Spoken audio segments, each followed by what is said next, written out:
In the 1960s and 70s, minority players and white players weren't always treated equally.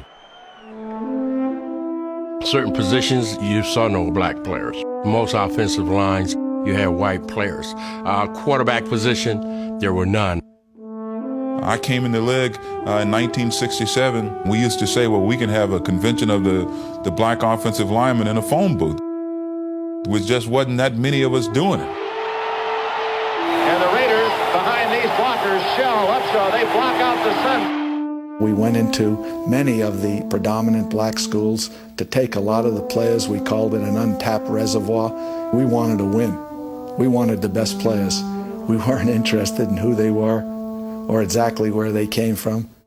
That included Eldridge Dickey, the first African-American quarterback to be drafted in the first round. Gosh, that was a huge step for Al Davis. There was so much against him for that.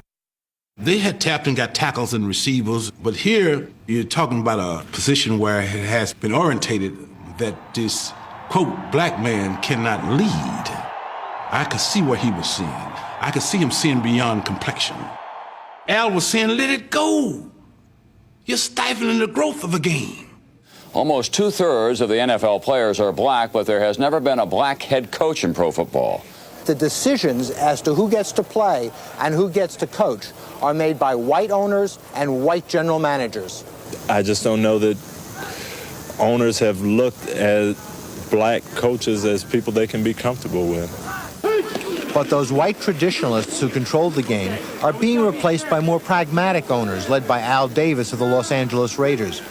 I think if any guy will be able to do it, would probably be Al Davis. I'm for you, Al. My hat's off to you. I've always said it's not important to be consistent.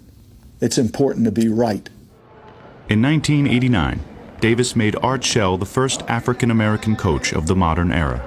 One thing you got to understand is the only way to play this game is you got to get down in the dirt and get nasty. Let's go. He said, but I want you to know one thing. I'm not hiring you because you're black. I'm hiring you because I feel that you are the best possible candidate for this job at this time.